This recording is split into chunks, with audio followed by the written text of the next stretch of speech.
Bonjour mes chers élèves, je vais terminer avec vous la troisième séquence, la sédimentation dans différents milieux. La dernière fois, on a étudié l'influence de la vitesse du courant d'eau sur le dépôt et on a dit que la vitesse diminue ou bien la sédimentation des particules ou bien le dépôt des particules varie en fonction de la vitesse et aussi en fonction du diamètre des particules ou bien des matériaux déposés. Alors, en premier, on trouve les graviers et les galets qui se déposent, puis les sables, puis les particules argileuses. Alors, cela provoque bien sûr un granoclassement horizontal et on trouve les blocs en premier, les graviers, puis les sables et les boues, selon bien sûr le sens du courant. Alors en amont, on trouve les particules de grande taille et en aval du courant, on trouve les particules de petite taille. Alors, on a parlé aussi de différents milieux de sédimentation. On a dit ça s'arrive dans les courants, les fleuves, les rivières, etc. Alors maintenant, on va voir au niveau des lacs. Alors, comme vous savez, les lacs, il s'agit des surfaces d'eau douce. Alors, il n'y a pas de renouvellement d'eau. Et pour cela, on trouve un autre granoclassement. Et pour cela, on va étudier cette manipulation. Alors, on va placer dans une éprouvette remplie d'eau des graviers, des sables et de l'argile. Bien sûr, ce sont des particules ou bien des matériaux hétérogènes de différentes tailles. On va secouer le contenu de l'éprouvette, puis on va laisser ce mélange se déposer et après quelques heures, on va observer les résultats et voilà les résultats obtenus. Alors, premièrement, on trouve les graviers qui se déposent les premiers, puis les sables, puis les limons, puis l'argile et l'eau. Alors, on peut trouver quelques particules ou bien quelques éléments dissous dans l'eau, bien sûr, et après quelques heures encore, ces particules vont se déposer. Alors ça, comme on a déjà dit, provoque un granoclassement vertical. Les particules de grande taille, puis les moyennes, puis les petites tailles. On trouve ça dans les milieux où il n'y a pas de renouvellement de l'eau et aussi avec une faible profondeur. Maintenant, on passe à la deuxième activité et on va parler des dépôts d'origine chimique. Alors, lorsqu'on dit chimique, ça veut dire qu'il s'agit des éléments, bien sûr, chimiques. Alors, ça veut dire la sédimentation des éléments chimiques. Quand vous connaissez l'extraction du sel de cuisine se fait à partir des lacs salés, bien sûr. Lorsque l'eau s'évapore, comme vous voyez ici, alors cette image représente comment l'homme extraire le sel. Alors ici, on remarque les terrains des sels. Après l'évaporation de l'eau des lacs salés, les particules se déposent sous forme de sel. Alors ça, on le trouve dans les lacs, un autre milieu sédimentaire, c'est les lacs salés. On passe maintenant à un autre milieu de sédimentation et on va parler de lagune. Alors la lagune, c'est une surface d'eau généralement peu profonde. Elle est séparée parfois de la mer et parfois elle se relie de la mer pour qu'il se remplisse bien sûr.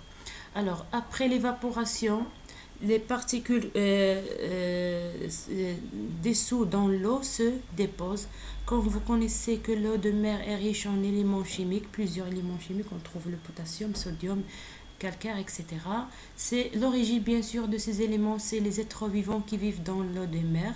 Alors les carapaces et les coquilles des êtres vivants qui vivent dans la mer sont riches en calcaire et en sodium, potassium, etc.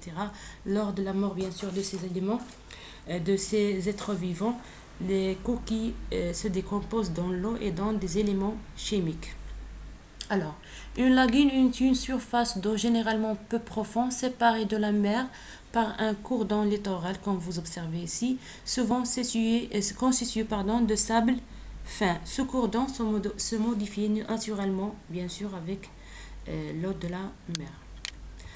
Alors, vous avez ces schémas explicatifs qui expliquent bien comment les particules se déposent. Alors, ici, lors de l'évaporation, comme vous voyez, avec la température, les particules se déposent. Alors, les particules ou bien les éléments dessous dans l'eau de la mer, bien sûr, se déposent. Et on trouve les carbonates de calcium par exemple, CaCO3, puis le CaSO3 c'est le gypse et le sel ou bien NaCl.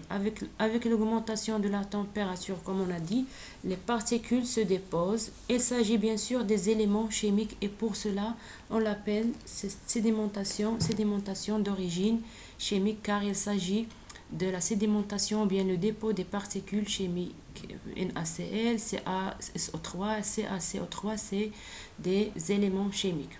Alors, l'eau de mer, comme on a dit, est riche en sels solubles, potassium, sodium, etc.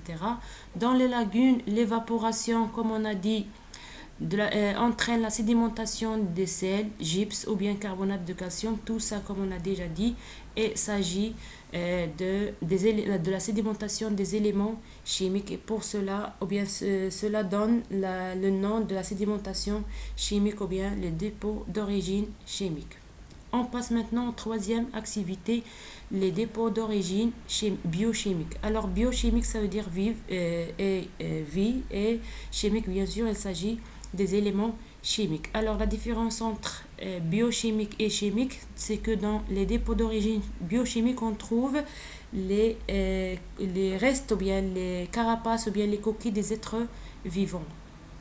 Alors, les diatomées sont des algues microscopiques unicellulaires, comme vous observez ici. Alors, c'est les images de quelques diatomées ou bien quelques algues unicellulaires caractérisées par une enveloppe siliceuse externe à structure particulière. Alors, après leur mort, comme on a déjà dit, l'accumulation de ces coquilles et carapaces dans des sédiments. Alors, ces sédiments, bien sûr, ce sont des sédiments biochimiques. Par exemple, on trouve les radiolarites, ce sont des roches sédimentaires siliceuses formées par l'accumulation de coquilles en silice d'animaux marins. Et comme ça, on a terminé cette séquence et merci de votre attention. Merci.